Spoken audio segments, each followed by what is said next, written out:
नमस्कार, दर्श न्यूज में आपका स्वागत है। सुबह सुबह एक बड़ी खबर लेकर सामने हुए आपके। दरअसल आपको बता दें, एनडीए में सब कुछ ठीक नहीं चल रहा है। एनडीए के नेताओं के बीच में अंदर अंदर ऐसी कलह शुरू हो गई है जो कलह आने वाले दिनों में ब्लास्ट कर सकता है और एनडीए में बड़ा बिखराव देखने को मिल सकता है। एनडीए टूट जाएगा, एनडीए बिखर जाएगा, ऐसी खबरें आपको बताने जा रहे हैं। दरअसल एनडीए में सीट शेयरिंग का जो पेच था, लंबे समय बाद सुलझा भी और उलझा भी। उलझा इस मायने में कि इस बार नीतीश कुमार की पार्टी जेडीयू और भारतीय जनता पार्टी दोनों बराबर आ गई है। दोनों का जो हैसियत है वो बराबर हो गया है। खासतौर पर भारतीय जनता पार्टी की हैसियत बढ़ गई है। भारतीय जनता पार्टी अब छोटे भाई की भूमिका में नहीं है, भारतीय जनता पार्टी अब बराबरी की भूमिका में है। नीतीश कुमार के लिए एक बड़ा झटका है ये। नीतीश कुमार नहीं चाहते थे कि छोटे भाई की भूमिका में रहे या फिर बराबरी की भूमिका में रहे। नीतीश कुमार शुरू से ही बड़े भाई की भूमिका में रहे हैं, लेकिन इस बार नीतीश कुमार बेहद आहत है, बेहद नाराज है, बेहद गुस्से में है। नीतीश कुमार ने जिसको भारतीय जनता पार्टी से बात करने के लिए भेजा था उसका नाम है संजय झा। राष्ट्रीय कार्यकारी अध्यक्ष हैं। नीतीश कुमार के बाद उनकी ही नंबर आती है पार्टी में, लेकिन संजय झा भारतीय जनता पार्टी से बात करने में विफल रहे, नाकाम साबित हुए, जिसके कारण नीतीश कुमार बेहद नाराज हैं। सूत्रों के हवाले से आपको खबर बता दें कि कल रात देर रात तक नीतीश कुमार बैठक करते रहे, तमाम नेताओं से मिलते रहे और यह भी खबर निकल कर सामने आई कि अपने ही नेताओं को फटकार लगाई है, डांट लगाई है, क्लास लगाई है। खास तौर पर राष्ट्रीय कार्यकारी अध्यक्ष संजय झा को फटकार लगाया है, उनके क्लास लगाई है। दरअसल सीटों का जो बंटवारा हुआ है एनडीए में, उसमें कई सारे पेच हैं। जो सीट जेडीयू की है वो लोजपा के खाते में चले गए हैं। लोजपा वहां से फाइट करेगी और इसी बीच नीतीश कुमार की नाराजगी सामने आ गई। नीतीश कुमार साफ तौर पे कह दिया कि जाइए भारतीय जनता पार्टी से बात कीजिए, फिर से उसको बताइए जो हमारी सीट है वो हम नहीं छोड़ने वाले हैं, किसी भी कीमत पर हम वो सीट नहीं छोड़ने वाले हैं। एक सीट ही नहीं, लगभग 9 से 10 ऐसी सीटें हैं जिस पर जेडीयू की वो सीटें हैं। जेडीयू चुनाव लड़ती रही है, वहां से वो सीटें लोजपा रामविलास यानी चिराग पासवान के खाते में चला गया है। साफ तौर पर आपको बता दें कि सोनबरसा जो सीट है उसको लेकर पेच फंसा हुआ कहा जा रहा है। सोनबरसा से रत्नेश सदा जेडीयू की टिकट से जो वर्तमान के मंत्री हैं वो लड़ते हैं और सोनबरसा सीट जो है चिराग पासवान के खाते में चली गई है, जिसके बाद कलह शुरू हो गया है। जेडीयू ने सोनबरसा का टिकट रत्नेश सदा को कहा जा रहा है दे दिया है।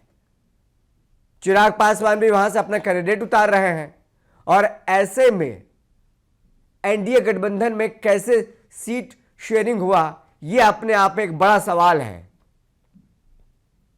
हम आपको बता दें कि कौन कौन सी वो सीटें हैं जिस पर अभी तक पेच जो है फंसा हुआ है, जिससे एनडीए गठबंधन जो है वो टूटने के कगार पे है। कई लोग ये मानते हैं कि नीतीश कुमार को नुकसान पहुंचाने के लिए ये तमाम सारे जो हथकंडे हैं वो अपनाया गया है भारतीय जनता पार्टी की तरफ से, चिराग पासवान की तरफ से, क्योंकि भारतीय जनता पार्टी चाहती है कि अपना मुख्यमंत्री बनाए। भारतीय जनता पार्टी चाहती है नीतीश कुमार को नुकसान पहुंचाए।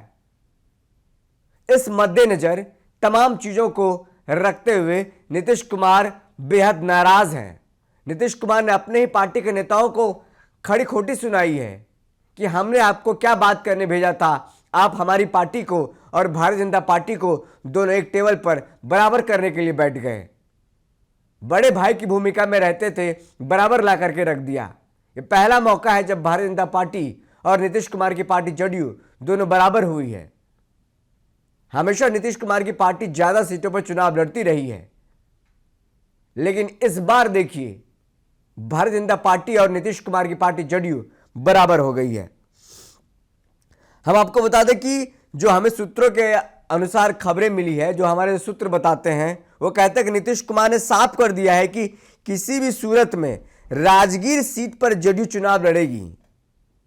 दरअसल राजगीर सीट जदयू की सिटिंग सीट है, लेकिन सीट बंटवारे में यह एलजेपीआर यानी चिराग पासवान के खाते में चली गई है, जिससे नीतीश कुमार बेहद नाराज हो गए हैं। इसी वजह से बात अटक गई है। इसके साथ ही नीतीश कुमार ने मोरवा विधानसभा सीट और तारापुर विधानसभा सीट को लेकर विवाद है। ये दोनों सीटें लोजपा के पास है और यह सीट पर जदयू का कब्जा है। कहा जा रहा है कि जदयू मोरवा सीट भी चिराग पासवान को देना नहीं चाहती है। हालांकि इस सीट से जदयू पिछला चुनाव हार गई थी। वहीं तारापुर विधानसभा सीट पर जदयू की जीती हुई सीट है, जिस पर उसने 2020 में और उसके बाद हुए चुनाव में जीत हासिल की थी। माना जा रहा है चिराग भी अड़ गए हैं और नीतीश कुमार भी। यही वजह है कि एनडीए में गतिरोध बढ़ गया है। और गतिरोध इस मायने में बढ़ा है कि चिराग पासवान को जो सीटें मिली हैं, जितनी सीटें मिली हैं, जिससे उपेंद्र कुशवाहा नाराज तो हैं ही, साथ ही साथ मांझी भी नाराज हैं। मांझी तो कैमरे में बताने से बचते रहे और उन्होंने एक बार तो कह दिया कि एनडीए को इससे नुकसान होगा। जो सीट बंटवारा हुआ है, जो हैसियत उनकी कम आंकी गई है। और कल 4 बजे एनडीए की प्रेस कॉन्फ्रेंस होने वाली थी, वो टाल दिया गया उपेंद्र कुशवाहा के कारण, जीतन राम मांझी के कारण, कि सीट बंटवारे में जो दिक्कत आई है सामने, सीट बंटवारे में जो चिराग पासवान की मनमानी चली है, वो नहीं चलेगी, वो नहीं चलनी चाहिए थी। चिराग पासवान के इस मनमानी से भारतीय जनता पार्टी ने जो सीटें चिराग पासवान को दी है, वो मनमाना सीटें दी गई है। उपेंद्र कुशवाहा से नाराज है, जीतन राम मांझी से नाराज है। अब देखना होगा क्या होता है, लेकिन यह तो बात स्पष्ट है नीतीश कुमार बेहद नाराज हैं। नीतीश कुमार ने संजय झा को भेजा था बात करने के लिए, लेकिन संजय झा उस बात को लेकर के असफल रहे। जदयू को ज्यादा सीटें दिलाने में असफल रहे वो, क्योंकि इससे पहले जितने भी विधानसभा चुनाव हुआ है उसमें नीतीश कुमार खुद लीड करते रहे हैं या फिर ललन सिंह से लीड करवाते रहे। ललन सिंह जब राष्ट्रीय अध्यक्ष थे तो उन्होंने अच्छा सीट दिलवाया था। लेकिन इस बार संजय झा को कार्यकारी अध्यक्ष बना करके नीतीश कुमार पछता रहे हैं, ऐसा लग रहा है। एनडीए में कुछ भी सही नहीं चल रहा है।